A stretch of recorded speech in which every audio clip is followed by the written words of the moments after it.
Assalamualaikum warahmatullahi wabarakatuh.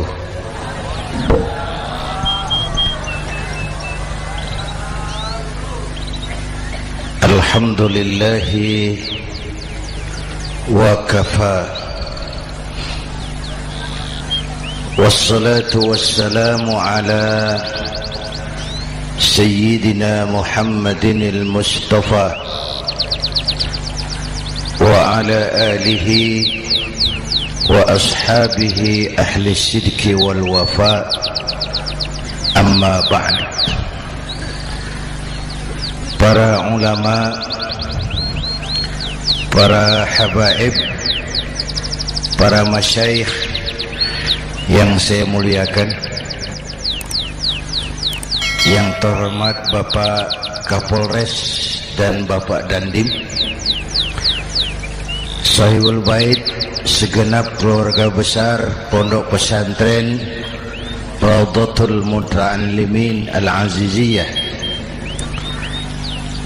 bapak-bapak, ibu-ibu, hadirin hadirat ma'asyiral muslimin yang saya cintai. Saya bersyukur dapat menghadiri haflah Maulidin Nabiil Karim, dan saya bangga dan terharu dengan keberadaan Pondok Pesantren Raudhatul Muta'allimin Al-Aziziyah ini. Sekarang ini banyak orang bisa memberi contoh, tapi sedikit orang bisa menjadi contoh. Memberi contoh itu mudah, tapi menjadi contoh itu yang sulit. Oleh karena itu, pada kesempatan ini kita ingin mengambil contoh bagaimana Rasul melaksanakan perjuangan. Apa modal utamanya? Saya sampaikan 3 sajalah, mudah-mudahan selesai 10 menit.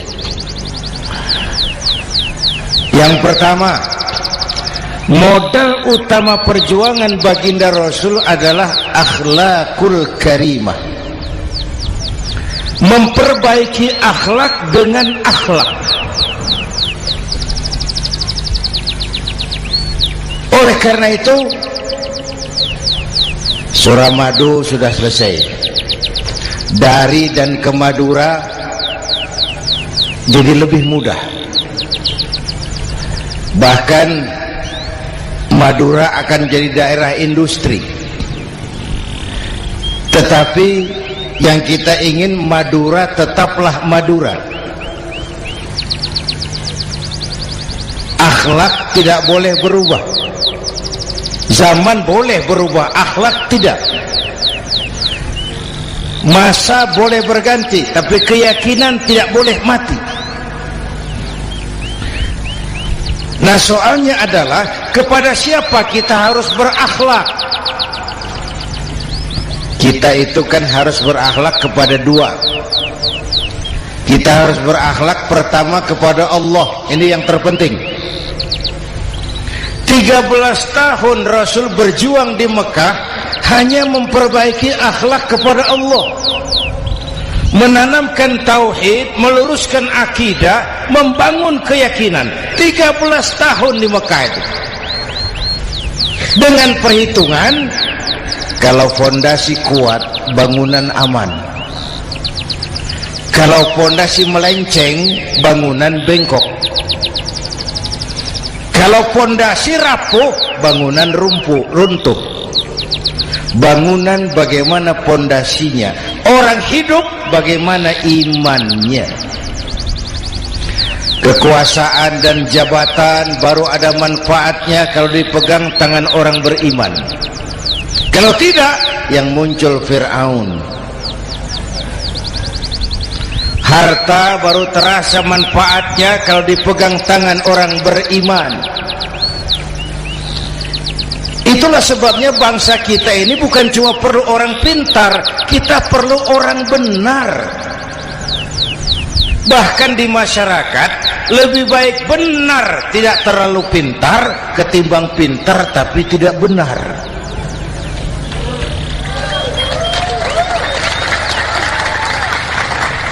Kalau sudah pintar tidak benar, rusak rakyat juga.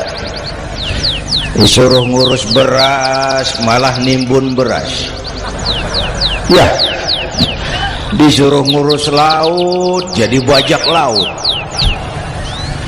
Disuruh ngurus hukum, bikin hukum seperti pisau, tajam ke bawah, tumpul ke atas. Kalau yang kecil salah, hukum cepat-cepat ditegakkan. Yang besar salah, diam pura-pura tidak mengerti. Itu yang melukai rasa keadilan.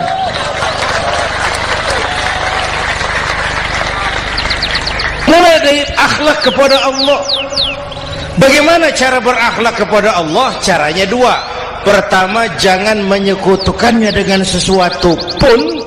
Yang kedua, jangan menyembah kecuali hanya kepadanya. Itu akhlak kepada Allah. Konsisten, disiplin. Saya bersaksi tiada Tuhan selain Allah, maka saya tidak akan menyembah kecuali hanya kepada Allah. Saya tidak akan takut kecuali hanya kepada Allah. Saya tidak akan minta tolong kecuali hanya kepada Allah. Saya tidak akan melarikan persoalan kecuali hanya kepada Allah. Saya bersaksi Nabi Muhammad utusan Allah, Nabi terakhir. Tidak ada Nabi sesudah Nabi Muhammad. Harga mati, titik. Disiplin. Ada yang mengaku jadi Nabi, wajib tidak percaya. Disiplin. Sekarang ini kan bangsa kita disiplinnya lemah. Korupsi agak sulit diberantas karena pejabat kita takut atasan tapi nggak takut Tuhan.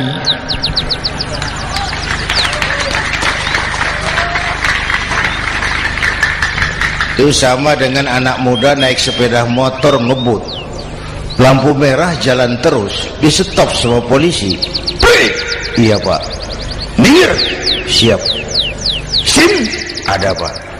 SNK ada pak. Tahu kalau lampunya merah? Tahu pak. Kenapa lewat terus? Saya nggak tahu, ada bapak. Itu disiplin kita.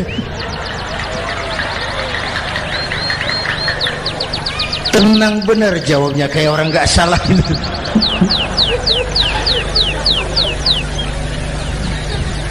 Iman.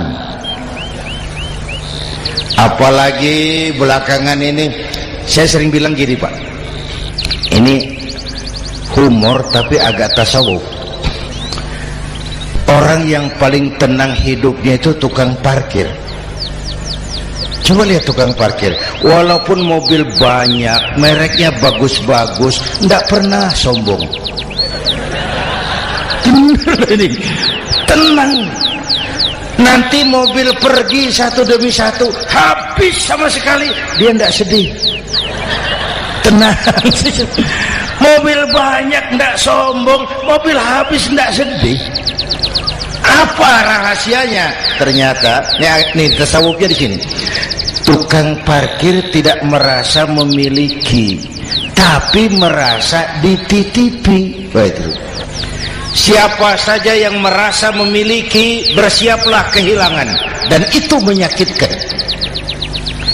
Tapi kalau merasa dititipi, jabatan, harta, anak, istri, semua titipan, hiduplah seperti tukang parkir. Pertama, titipan tidak boleh bikin kita sombong. Dititipi kok sombong, tidak pantas. Ya, Pak Zainuddin titip mobil ya, silakan. Yang punya mobil pergi, saya petatang. Tidak pantas dititipi kok sombong. Ada orang dititipi jabatan oleh Allah, sombong. Dititipi sombong. Ada enggak pejabat sombong? Ada. Namanya Fir'aun. Itu pejabat-pejabat sombong anak buah Fir'aun semua. Dititipi harta oleh Allah, jadi orang kaya, sombong. Sama tetangga tidak mau kenal orang lain, kecil semua. Jalan tidak injak tanah. kuntilanak. Yang kedua penting, titipan harus dijaga baik-baik. Kalau tidak, yang nitip marah. Yang nitip marah. Pak, titip sepeda motor, silakan. Waktu diambil sepeda motor, kaca spion pecah, knalpot hilang, bemper hancur. Marah enggak yang nitip? Marah. Saya kan titip, kenapa enggak dijaga baik-baik? Dititipi harta oleh Allah jadi orang kaya supaya bangun pesantren, bela yatim, santuni yang lemah. Pelitnya 17 setan. Yang